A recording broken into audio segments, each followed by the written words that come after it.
the photoelectric effect, increasing the intensity of incident light while keeping the frequency constant will। क्या है कि जो photo electric effect है, तो बच्चे को सबसे पहले फोटो इलेक्ट्रिक इफेक्ट आप एक्सप्लेन करोगे कि कैसे लाइट स्ट्राइक करती है और कैसे वहाँ पे एक मिनिमम वर्क फंक्शन यानी मिनिमम एनर्जी की रिक्वायरमेंट होती है, उसकी अगर उससे ज़्यादा एनर्जी आप दे रहे हो तो वो इलेक्ट्रॉन में भी वहाँ से निकले। ठीक है, the incident light while keeping the frequency constant, यानी कि इंक्रीज क्या कर रहे हैं, इंटेंसिटी। तो इंटेंसिटी होती क्या है, number of photons strike on the unit area of unit time, यानी कि किसी भी इंटेंसिटी का जो फॉर्मूला होगा वो क्या होगा, I goes to N H C या H new upon A T. A मेरा एरिया है, टी मेरा टाइम है, एच न्यू, न्यू क्या है मेरी फ्रीक्वेंसी, एन क्या है नंबर ऑफ फोटोन। यानी कि नंबर ऑफ फोटोन इंक्रीज कर रहे हो तो क्या नंबर ऑफ इलेक्ट्रॉन इंक्रीज होंगे, राइट। तो नंबर ऑफ इलेक्ट्रॉन इंक्रीज हुए तो मेरी करंट क्या होनी चाहिए, इंक्रीज होनी चाहिए।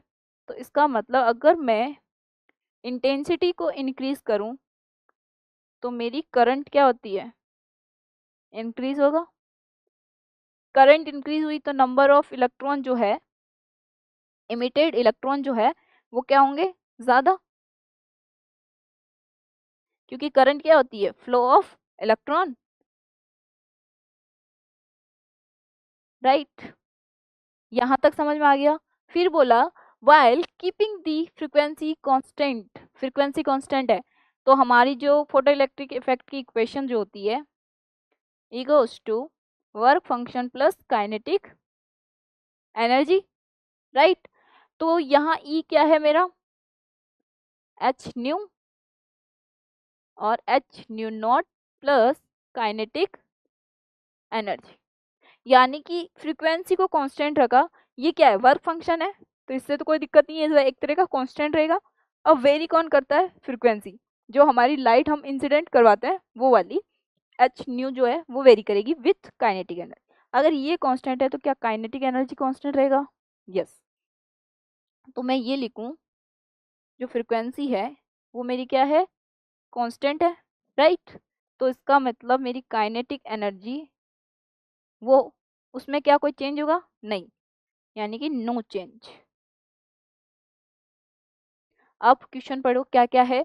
ऑप्शन है increase the number of emitted electron, intensity बढ़ाई तो नंबर ऑफ इमिटेड इलेक्ट्रॉन भी क्या हुए, क्योंकि करंट बढ़ रहा है यानी कि करंट क्या है, फ्लो ऑफ इलेक्ट्रॉन, यानी कि इमिटेड इलेक्ट्रॉन भी क्या होंगे, इंक्रीज होंगे, यानी कि फर्स्ट इज द करेक्ट, हमें करेक्ट चूज करना है। फिर भी हम देखते हैं एक बार B, increase the kinetic energy emitted electrons, क्या इलेक्ट्रॉन उसकी काइनेटिक एनर्जी को इंक्रीज करता है, बिल्कुल नहीं, उसकी जो एनर्जी है वो क्या करेगी, फ्रीक्वेंसी उसको चेंज करेगी। अगर फ्रीक्वेंसी बढ़ती है तो काइनेटिक एनर्जी बढ़ेगी, यानी कि बी इज रॉन्ग। सी क्या है, decrease the stopping potential, stopping potential क्या होता है, काइनेटिक एनर्जी को हम क्या लिखते हैं, चार्ज इनटू वोल्टेज, यानी कि इसको जो हम लिखते हैं ईवी लिखते हैं, यानी कि वोल्टेज भी मेरा किसके इक्वल है, किसके प्रोपोर्शनल होगा, फ्रीक्वेंसी के। तो फ्रीक्वेंसी हमारी कांस्टेंट है, इसका मतलब जो वोल्टेज है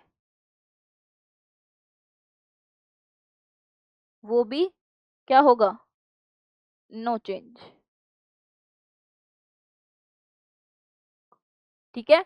तो इसका मतलब वो डिक्रीज नहीं करेगा। Have no effect on the photo electric current, हमने क्या बोला, जैसे इंटेंसिटी बढ़ाओगे करंट क्या बढ़ेगा, करंट बढ़ेगा। तो ये वाला भी गलत, यानी कि करेक्ट ऑप्शन इज ए। यहाँ बच्चा कई बार कंफ्यूज होता है फोटो इलेक्ट्रिक इफेक्ट में जो है intensity, threshold frequency, work function, एक फोटो इंटेंसिटी आती है। तो ये आप बच्चे को क्लास में जब आप पढ़ाएंगे तो आप एक बार अच्छे से एक्सप्लेन करोगे और फिर भी कभी क्वेश्चन आए तो आप उसको एक बार रिवाइज करवा देंगे ताकि बच्चा भूले नहीं, क्योंकि वो चीज़ें भूलने वाली होती है, हम जनरली भूल जाते हैं बच्चे।